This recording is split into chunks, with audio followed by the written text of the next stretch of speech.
Hi అండి, welcome to పూజారి Chamundeshwari channel. మనం నిన్న ప్రీవియస్ క్లాస్లో ఛందస్సులో మనం చెప్పుకున్నాం కదా, మొత్తం టెక్స్ట్ బుక్ మొత్తం కలిపి 7 ఎక్కువ ఇంపార్టెంట్ ఇవే ఇస్తుంటారని.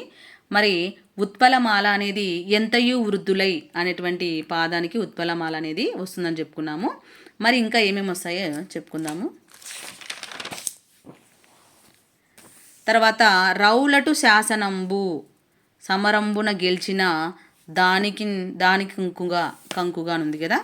రౌలటు శాసనంబు సమరంబున గెలిచిన దాని కంకుగా, ఈ పాదం కూడా మనకు ఉత్పలమాలనే వస్తుంది.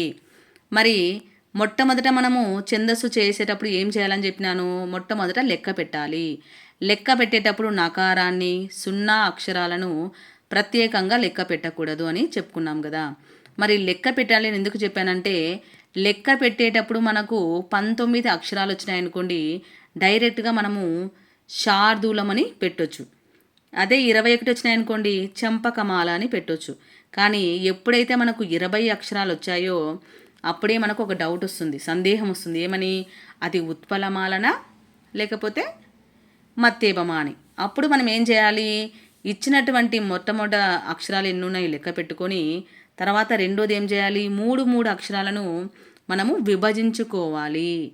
ఇలా విభజించుకున్న తర్వాత ఇచ్చినటువంటి పాదంలో ఎక్కడ మనకు చాలా సులువుగా ఉంది, ఎటువంటి ఒత్తక్షరాలు లేనటువంటి పదం ఏది ఉందో చూసుకొని దాన్ని ఒక్కటే చేసుకొని, ఇక చూడండి శాసనంబు సమానుంది కదా, ఇది చాలా సులభంగా ఉంది. ఎందుకంటే అన్నీ పొట్టక్షరాలే, లఘువులే ఉన్నాయి. కాబట్టి ఇక్కడ మనకు 3 లఘువుల సేమ్ వస్తుంది, నగనం వస్తుంది. కాబట్టి ఒకవేళ మనము ఫస్ట్ నుంచి సబరణ రాసుకోవడానికి రా, ఇక్కడ రా వస్తుంది. కానీ ఇక్కడ మనకి ఏమొచ్చింది, నా వచ్చింది. కాబట్టి ఇది ఉత్పలమాలనే అని మనము గుర్తుపట్టడానికి అవకాశం అనేది ఉంటుంది. తర్వాత మనకు 2 వచ్చినాయి ఇక్కడ ఉత్పలమాలకు సంబంధించి 2.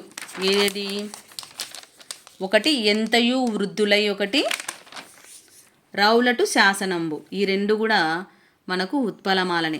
తర్వాత చెంపకమాలకు సంబంధించే మనకు చాలా ఎక్కువగా ఉన్నాయి. చెంపకమాలకి 3 ఉన్నాయి.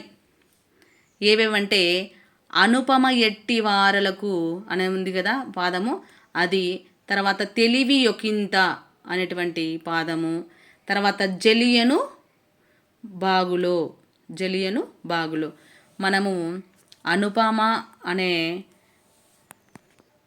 ఇక్కడ మనకు అనుపమ, తెలివి, జలియను ఈ 3 పదాలతో స్టార్ట్ అయ్యేవి మనకు చంపకమాలనమాట. మీరు గుర్తుగా ఎలా పెట్టుకోవచ్చు, అనుపమ తెలివైనది కాబట్టి జలియన్ను చెంప మీద కొట్టింది అని ఒక వాక్య రూపంలో గుర్తుపెట్టుకుంటే ఇది చంపకమాల. అనుపమ అనే ఒక అమ్మాయి అనుకోండి, అనుపమ తెలివైనది కాబట్టి జలియన్ను చెంప మీద కొట్టింది. అనుపమ తెలివైనది కాబట్టి జలియన్ను చెంప మీద కొట్టింది. మరొకసారి, అనుపమ తెలివైనది కాబట్టి జలియన్ను చెంప మీద కొట్టింది. ఈ వాక్యాన్ని మీరు బట్టి కొట్టినట్టయితే, అనుపమ అనేటువంటి పాదం ఇచ్చినట్లయితే అది చంపకమాల, తెలివి అనేటువంటి పాదం వచ్చినట్లయితే చంపకమాల, జలియను అనే పదం వచ్చిందంటే కూడా అది చంపకమాల. ఈ 3 కూడా మీకు చంపకమాలనే. అందులో మీరు లెక్క పెట్టేటప్పుడే మీకు ఇక్కడ 21 అక్షరాలు వస్తాయి. కాబట్టి ఈజీగా మీరు చాలా ఎక్కువగా ఉన్నాయి కదా, కాబట్టి దాన్ని చంపకమాల అని మీరు ఈజీగా రాయొచ్చు. చంపకమాలకు మనకు ఏ గణాలు వస్తాయి, నజ భజ జజరా. కాబట్టి చంపకమాల నజ భజ జజరా చాలా అని గుర్తుపెట్టుకుంటాం కదా, చాలా ఎక్కువ ఉన్నాయి కదా మనకు. కాబట్టి చాలా ఎక్కువగా ఉండే అక్షరాలు ఏది అంటే చంపకమాలలోనే. కాబట్టి చా అంటే చంపకమాల, నా అంటే నజ భజ జజరా. చూసారా, ఎక్కడ ఎవరు తెలివైన అమ్మాయి, అనుపమ తెలివైన అమ్మాయి కాబట్టి ఏం చేసింది, జలియన్ను చెంప మీద కొట్టింది. కాబట్టి ఈ 3 కూడా మనకు చంపకమాలనే వస్తాయి. చంపకమాలలో 21 అక్షరాలు వస్తాయి. కాబట్టి మీరు కేవలము ఛందస్సు చేయడమే కాదు, నజ భజ జజరా అని రాసినాక మొట్టమొదటి అక్షరాలను లెక్క పెట్టండి. తర్వాత మూడు మూడు అక్షరాలు విభజించుకోండి. తర్వాత యమాతారాజ బాణసలగం రాసుకొని వాటికి లఘువులు గురువులు గుర్తించిన తర్వాత మీరు రాసుకున్నటువంటి కింద గణాలు ఉన్నాయి కదా, నజబజ జజర అని, ఆ నా అనే అక్షరము యమాతారాజ బాణసలగంలో ఎక్కడుందో చూసుకొని అక్కడ నుండి ఇప్పుడు నా అంటే మూడు లఘువులు వస్తాయి కదా, అది తీసి ఇక్కడ పెట్టాలన్నమాట. అట్లా చేసుకుంటూ పోవాలి. చాలా సులభంగా చేసుకుంటూ వెళ్ళాలి. మనము ఇంకొకటి తర్వాత లాస్ట్ శార్దూలం. శార్దూలంలో వచ్చేసి నీతి ప్రౌఢ అనేటువంటి వచ్చిందనుకోండి గణము, ఇది శార్దూలం అనేది అవుతుంది. శార్దూలముకు నీతి ప్రౌఢ విహారులైన నిపుణున్ అనుంది కదా, ఈ పాదం అనేది శార్దూలానికి సంబంధించినది. శ్యామల నీతి మంత్రాలు అని గుర్తుపెట్టుకుంటే నీతి వచ్చిందంటే శార్దూలము అని. మీకు శ్యామల అని ఎందుకు చెప్పానంటే మసజెస తతగా అనేటువంటి గణాలు వస్తాయి కాబట్టి షా అంటే శార్దూలము, మా అంటే మసజెస తతగా. ఈమె ఎలాంటిది నీతి పర్రాలు కాబట్టి నీతి అనే పదం వచ్చిందంటే శ్యామల.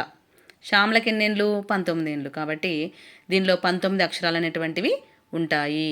మీరు కింద మసజెస తతగా రాసుకొని యమాతారాజ బాణసలగం రాసుకొని పైనకి వెళ్ళి మాకి ఏ గణాలు వచ్చినాయి, సాకి ఏమొచ్చినాయి అవి తీసుకొచ్చి ఇక్కడ పెట్టేస్తే సరిపోతుంది. ఎందుకంటే మీరు సొంతంగా చేసినారనుకోండి, ఒత్తక్షరాలు వచ్చినప్పుడు మీరు చాలా సందేహాలు వస్తాయి మీకు. కాబట్టి మీరు ఎప్పుడు కూడా సొంతంగా లఘువు గురువులని గుర్తించొద్దండి.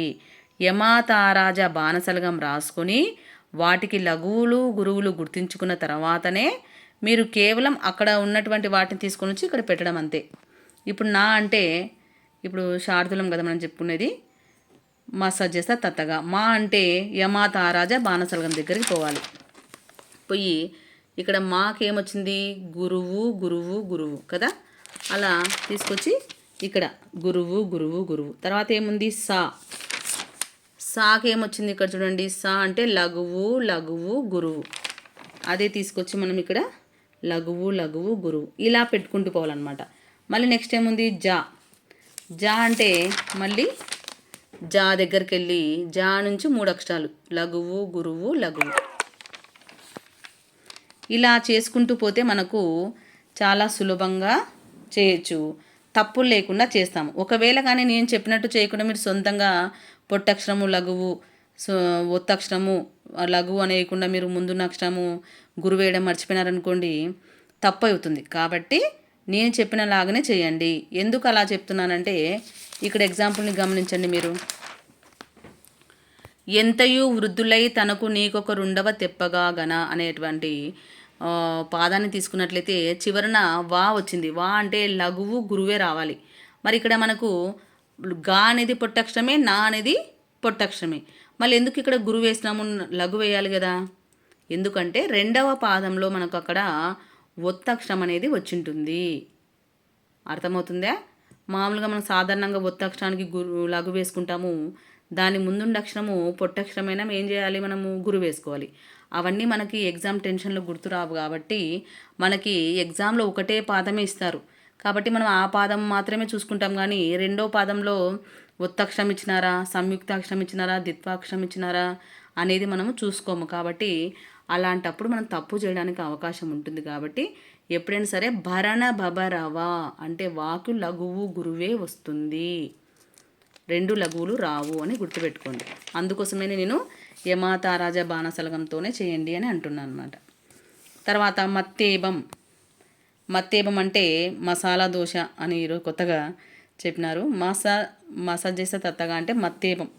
మామూలుగా మనకి ఎందుకు మసాలా అన్నామంటే మత్తేబము సా అంటే సబరణ మయవా. మత్తేబము అంటే మా అంటే మత్తేబము, మసాలా అంటే అంటే సబరణ మయవా అనేటువంటి గణాలు వస్తాయి. కాబట్టి మీరు సబరణ మయవా అని రాసుకొని మళ్ళీ యమాతారాజ చేసుకొని ఈ విధంగా పైన గణాలు పెట్టేయడమే. చూసినారా, కేవలం మనకు 7 ఉన్నాయి. ఒకటి ఎంతయు వృద్ధులై అనేది రౌలటు, ఈ 2 కూడా ఉత్పలమాల. చెంపకమాల అంటే ఏం చెప్పినాను? అనుపమ తెలివిపరమైనది కాబట్టి జలియన్ను చెంప మీద కొట్టింది. అంటే ఈ పదాలు వచ్చినాయంటే మీరు చెంపకమాల అని పెట్టేయచ్చు. తర్వాత శ్యామల ఎలాంటిది? నీతి పరురాలు. కాబట్టి శ్యామల శార్దూలం అంటే నీతి అనే పదం వచ్చిందంటే నీతి ప్రౌఢ వస్తే శార్దూలము. తర్వాత ధరలో, ధర అంటే మత్తేబము. ఇట్లా ధర అంటే మత్తేబం అంటే మదించిన ధర అంటే భూమి కదా. కాబట్టి ఆ విధంగా మీరు గుర్తుపెట్టుకోవచ్చు. ఏదో ఒకటి గుడ్డి గుర్తుపెట్టుకుంటే మీకు సులభం అనేది అవుతుంది. ఎంతయు రౌలటు శాసనంబు, ఆ రెండు పదాలు మాత్రం ఉత్పలమాల అనేటువంటివి వస్తాయి. అర్థమైంది కదండి.